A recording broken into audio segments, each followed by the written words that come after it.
Assalamualaikum warahmatullahi wabarakatuh.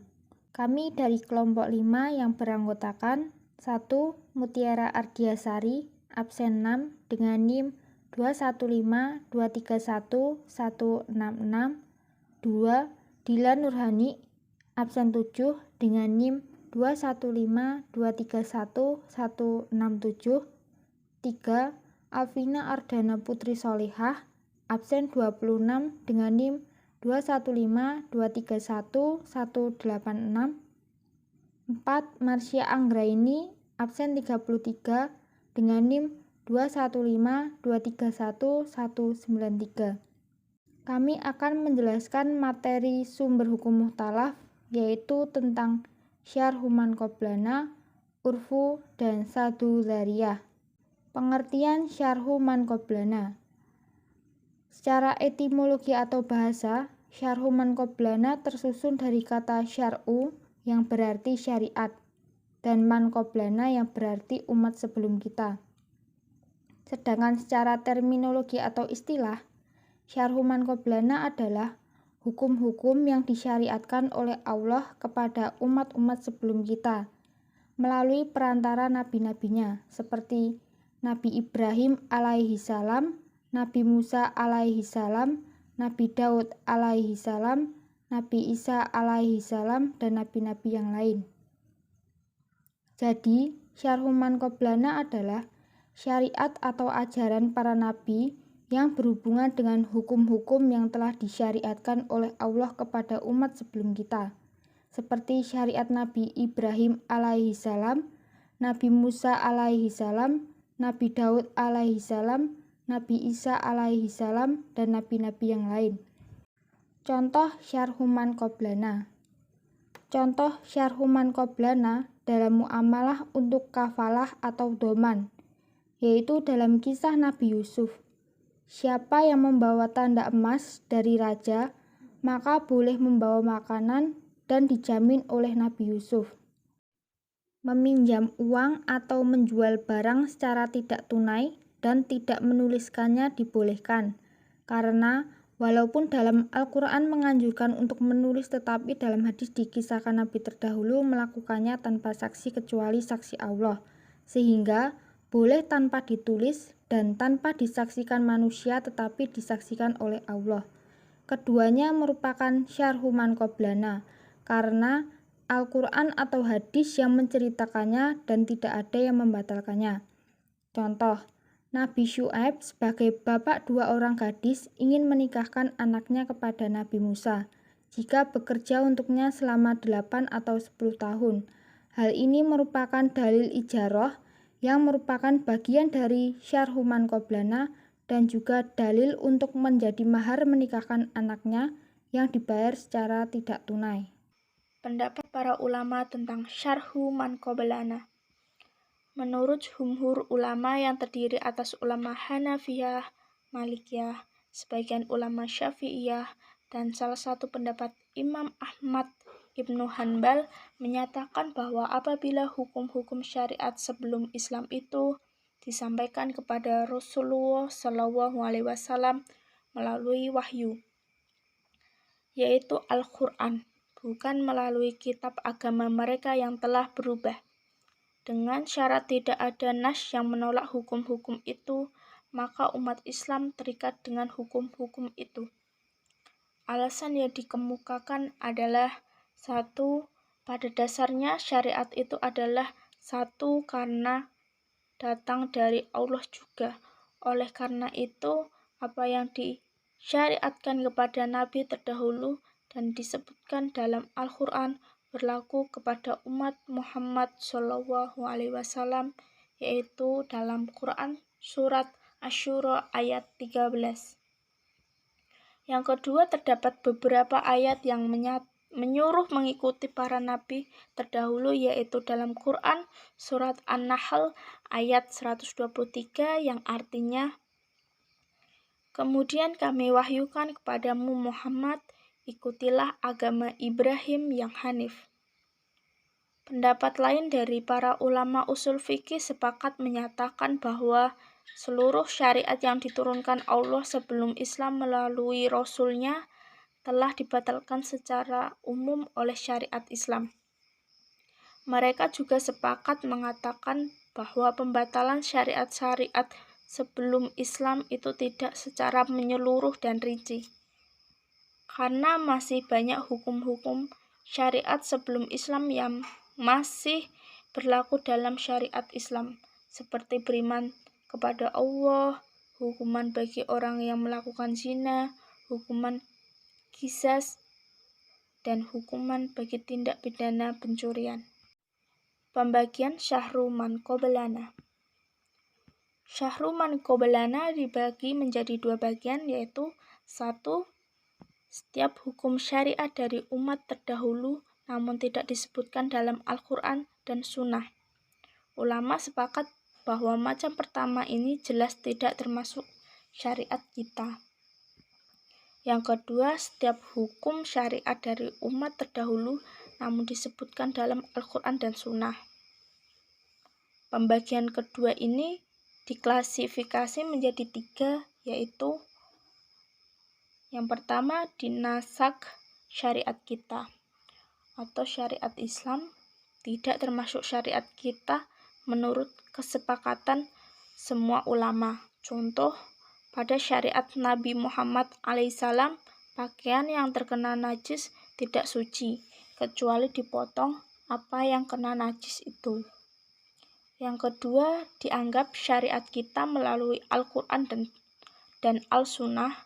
Ini termasuk syariat kita atas kesepakatan ulama. Contoh, perintah menjalankan puasa. Yang ketiga, tidak ada penegasan dari syariat kita apakah dinasak atau dianggap sebagai syariat kita.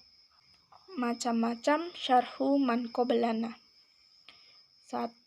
Ajaran yang telah dihapuskan oleh syariat Rasulullah SAW atau dimasyuk. Menurut syariat Nabi Muhammad SAW, seseorang yang telah berbuat dosa apabila ingin bertobat, maka harus membunuh dirinya. Pakaian yang terkena najis tidak dapat menjadi suci, kemudian dipotong sebagian yang terkena najis itu. Mengenai masalah itu, para ulama sepakat tidak mengamalkan karena syariat kita telah mengaturnya. Yang kedua, ajaran yang telah ditetapkan oleh Rasulullah SAW. Contohnya adalah perintah menjalankan puasa, di mana para ulama berpendapat bahwa kita wajib mengamalkan karena syariat telah mengaturnya sesuai Al-Quran dan Sunnah. Kehujjahan Syarhu Man Qablana. Syarhu Man Qablana berlaku bagi kita apabila syariat tersebut terdapat dalam Al-Quran dan hadis-hadis yang sahih dengan alasan 1. Dengan tercantumnya Syarhu Man Qablana pada Al-Quran dan Sunnah yang sahih, maka ia termasuk dalam syariat samawi. Yang kedua, kebenarannya dalam Al-Quran dan Sunnah tanpa diiringi dengan penolakan dan tanpa nasak menunjukkan bahwa ia juga berlaku sebagai syariat Nabi Muhammad SAW. Yang ketiga, sebagai implementasi dari pernyataan bahwa Al-Quran membenarkan kitab-kitab Taurat dan Injil. Pengertian urfu. Pengertian dari segi kebahasaan atau etimologi, al-urf berasal dari kata yang terdiri dari huruf ain, ro, dan fa yang berarti kenal. Urfu juga berarti yang baik dan sesuatu yang dipandang baik dan diterima oleh akal sehat. Pengertian dari segi istilah atau terminologi, urfu menurut ulama usul fikih adalah kebiasaan mayoritas kaum baik dan perkataan maupun perbuatan. Menurut Abu Zahra, pengertian urfu secara istilah ialah sesuatu yang sudah menjadi kebiasaan manusia dalam pergaulannya dan sudah mantap dan melekat dalam urusan-urusan mereka. Ada juga yang mendefinisikan bahwa urfu ialah sesuatu yang dikenal oleh khalayak ramai di mana mereka bisa melakukannya, baik perkataan maupun perbuatan. Urfu memiliki pengertian yang sama dengan al-adah atau kebiasaan, yaitu sesuatu yang telah mantap di dalam jiwa dari segi dapatnya diterima oleh akal sehat dan watak yang benar, sehingga dilakukan berulang-ulang dan menjadi kebiasaan dalam masyarakat. Jadi, berdasarkan pengertian di atas, urfu adalah kebiasaan yang dikenal dan dilakukan oleh masyarakat, baik berupa perkataan maupun perbuatan yang dianggap baik karena tidak bertentangan dengan syariat Islam. Akan tetapi, jika kebiasaan tersebut bertentangan dengan syariat Islam, maka kebiasaan tersebut dihapus dengan dalil yang ada pada syarah. Contoh urfu. Contoh urfu dalam kegiatan Islam adalah jual beli yang dilakukan masyarakat tanpa mengucapkan sighat ijab, seperti supermarket di mana pembeli tinggal mengambil barang yang diinginkan sendiri, kemudian langsung membayar di kasir. Dalam fikih muamalah semestinya sighat merupakan hal yang menjadi rukun jual beli yang harus dipenuhi. Namun secara substantif, sighat itu adalah untuk menunjukkan adanya ridho atau kerelaan dari kedua belah pihak. Pada mulanya, sighat haruslah berupa ucapan dari penjual dan ucapan pembeli. Namun kegiatan transaksi ekonomi modern hari ini atau urfu merubah segalanya menjadi lebih mudah. Misal sighat menjual diwakili dengan label harga pada produk yang diinginkan dan sighat membeli diwakili dengan kesediaan memberi uang, ataupun dengan hanya gerakan jari, atau pencet tombol OK di HP, atau yang sejenisnya. Walaupun tidak seperti sighat yang dijelaskan di literatur klasik, namun karena mengandung arti yang menunjukkan kerelaan dari kedua belah pihak, maka dapat disimpulkan bahwa hukum transaksi modern tersebut boleh berdasarkan urfu. Syarat-syarat urfu untuk dapat dijadikan landasan. Abdul Karim Zaidan menyebutkan beberapa persyaratan bagi urfu yang bisa dijadikan landasan hukum, yaitu 1. Urfu itu harus termasuk urfu yang sahih, dalam arti tidak bertentangan dengan ajaran Al-Quran dan Sunnah Rasulullah. Misalnya, kebiasaan di satu negeri bahwa sah mengembalikan harta amanah kepada istri atau anak dari pihak pemberi atau pemilik amanah. 2. Urfu harus bersifat umum, artinya minimal telah menjadi kebiasaan mayoritas penduduk negeri itu. 3. Urfu itu harus sudah ada ketika terjadinya suatu peristiwa yang akan dilandaskan kepada urfu itu. Misalnya, seseorang yang mewakafkan hasil kebunnya kepada ulama, sedangkan yang disebut ulama waktu itu hanyalah orang mempunyai pengetahuan agama tanpa ada persyaratan punya ijazah. 4. Tidak ada ketegasan dari pihak-pihak terkait yang berlainan dengan kehendak urfu tersebut. Sebab, jika kedua belah pihak yang berakad telah sepakat untuk tidak terikat dengan kebiasaan yang berlaku umum, maka yang dipegang adalah ketegasan itu, bukan urfu. Kaidah urfu. Diterimanya urfu sebagai landasan pembentukan hukum memberi peluang lebih luas bagi dinamisasi hukum Islam. Maka keadaan urfu pun akan selalu mengalami berbagai macam warna, seperti yang dikatakan oleh Ibnu Al-Ghazim Al-Jauziyah bahwa tidak diinginkan adanya perubahan hukum dikarenakan adanya perubahan waktu dan tempat. Maksud ungkapan ini adalah bahwa hukum-hukum fikih yang tadinya dibentuk berdasarkan adat istiadat yang baik, hukum itu akan berubah bila mana adat istiadat itu berubah. Macam-macam urfu. Dilihat dari segi sumbernya, urfu digolongkan ke dalam dua macam, yaitu 1. Urfu hauli atau lafzi, yaitu kebiasaan yang berupa kata-kata atau ucapan dalam kehidupan sehari-hari. 2.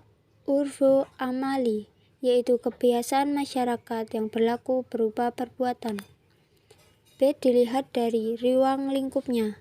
Urfu digolongkan menjadi dua macam, yaitu 1. Urfu umum, yaitu kebiasaan yang berlaku secara luas di seluruh masyarakat dan di seluruh daerah. 2. Urfu khusus, yaitu kebiasaan yang dilakukan oleh sekelompok orang di tempat tertentu atau pada waktu tertentu. C. Dilihat dari segi baik dan buruknya. Urfu digolongkan menjadi dua macam, yaitu 1. Urfu sahih, yaitu kebiasaan yang berlaku di tengah-tengah masyarakat yang tidak bertentangan dengan syariat, tidak menggugurkan kewajiban, tidak menghilangkan kemaslahan, dan tidak pula membawa mudarat kepada mereka. 2. Urfu fasid, yaitu kebiasaan masyarakat yang bertentangan dengan dalil-dalil syara. Kehujahan urfu sebagai dalil syara. Urfu menurut penyelidikan bukan merupakan dalil syara tersendiri.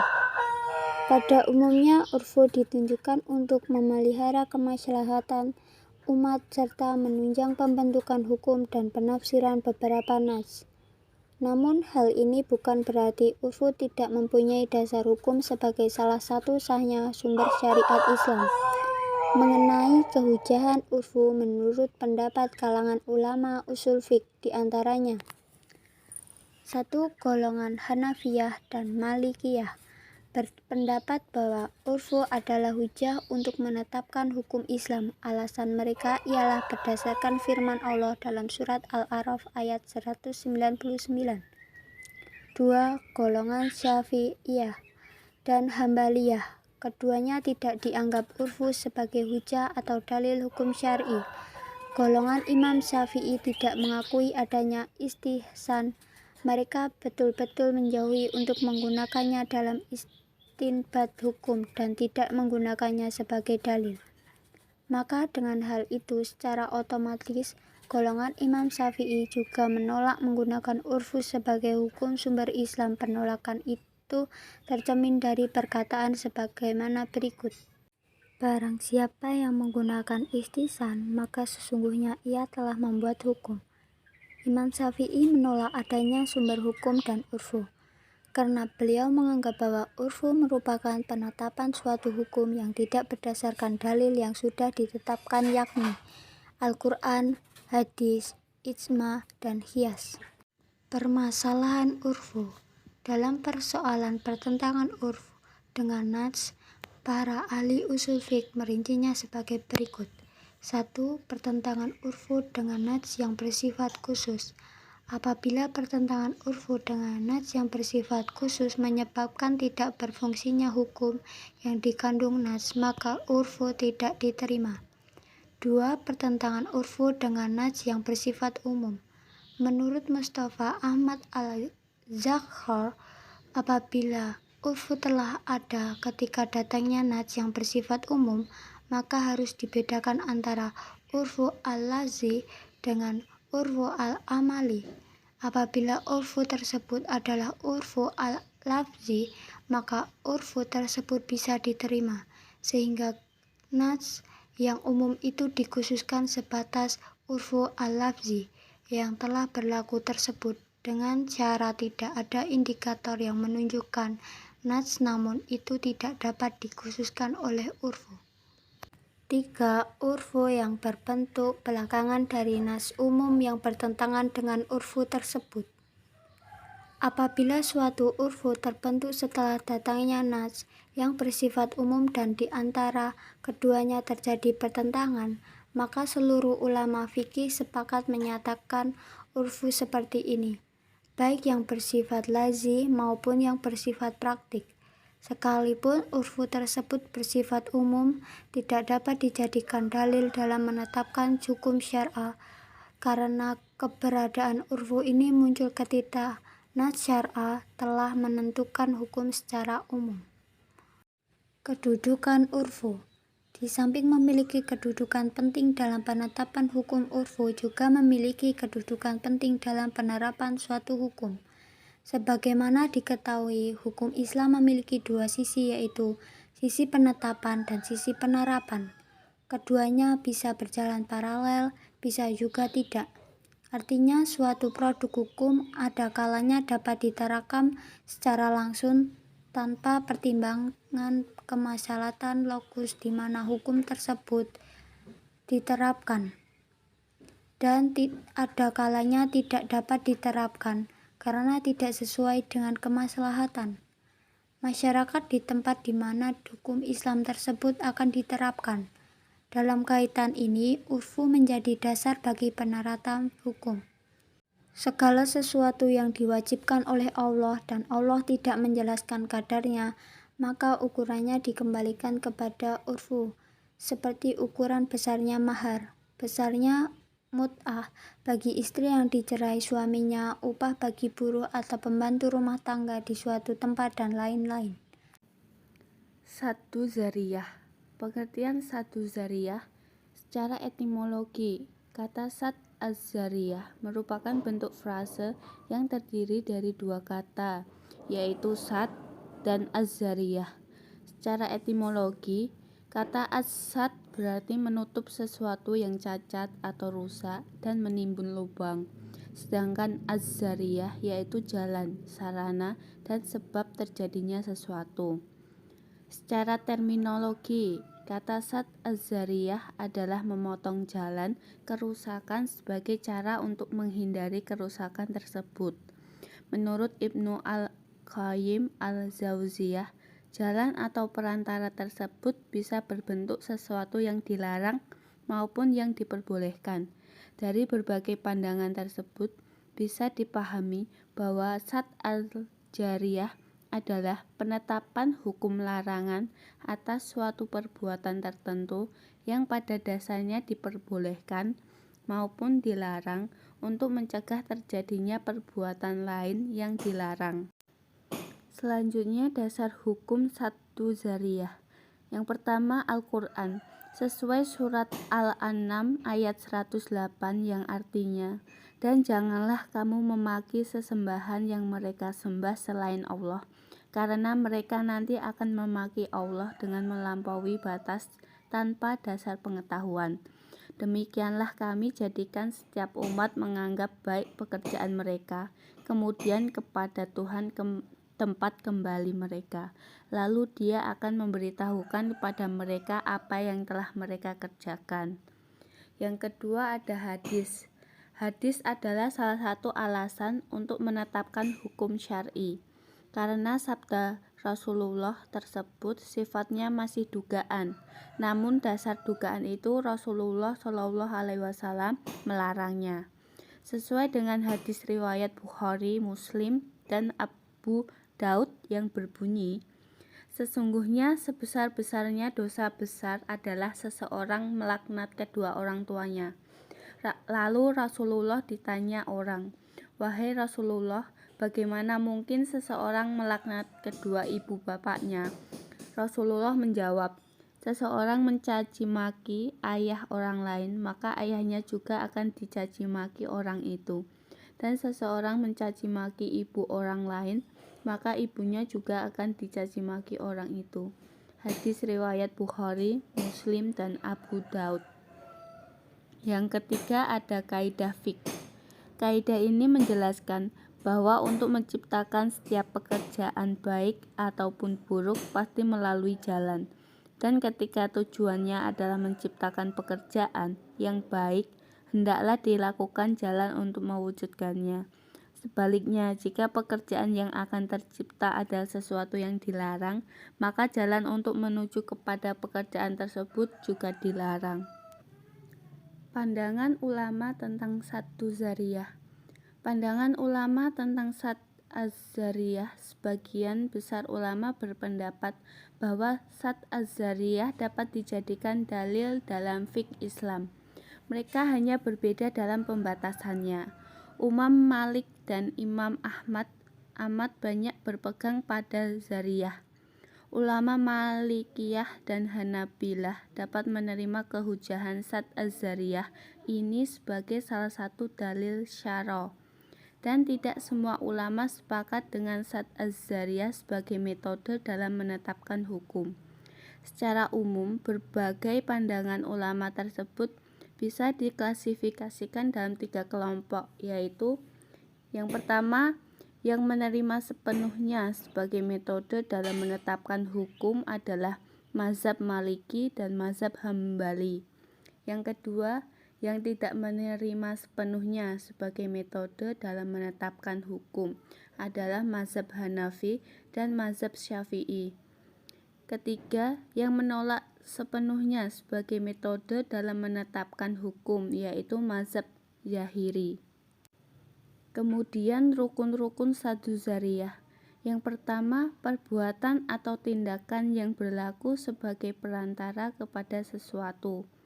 Yang kedua, penyebab atau adanya dugaan kuat bahwa perbuatan itu nantinya akan membawa kepada kerusakan. Yang ketiga, perbuatan yang menjadi wasilah kepada yang dilarang atau al-mutawassilillah. Macam-macam Saduzariyah. Al-Zariyah dibagi menjadi 3, yaitu yang pertama, dari segi kualitas kemafsadatannya dibagi menjadi 4. Yang pertama, zariyah atau perbuatan yang pasti membawa mafsadat. Yang kedua, zariyah atau perbuatan yang jarang membawa mafsadat. Yang ketiga, zariyah atau perbuatan yang diduga keras akan membawa mafsadat. Keempat, zariyah atau perbuatan yang sering membawa mafsadat, namun kekhawatiran tidak terjadi sampai pada dugaan yang kuat, melainkan hanya asumsi biasa. Yang kedua, dari jenis kemafsadatannya dibagi menjadi 2. Yang pertama, perbuatan yang membawa kemafsadatan. Yang kedua, perbuatan yang pada dasarnya diperbolehkan atau dianjurkan, namun digunakan untuk melakukan perbuatan yang haram, baik disengaja ataupun tidak. Yang terakhir, dari bentuknya dibagi menjadi 4. Yang pertama, yang secara sengaja ditunjukkan untuk suatu kemafsadatan. Yang kedua, pekerjaan yang pada dasarnya diperbolehkan tetapi dilakukan untuk suatu kemafsadatan. Ketiga, pekerjaan yang hukumnya boleh dan tidak bertujuan untuk suatu kemafsadatan tetapi biasanya akan mengakibatkan mafsadat. Keempat, pekerjaan yang pada dasarnya diperbolehkan tetapi kadang membawa mafsadat. Itu tadi penjelasan dari kelompok 5 mengenai sumber hukum, yaitu Syar'u man qoblana, urf, dan Saduzariyah. Apabila ada salah kata atau perbuatan yang kurang berkenan, saya mewakili teman-teman meminta maaf. Wabillahi taufiq wal hidayah. Wassalamualaikum warahmatullahi wabarakatuh.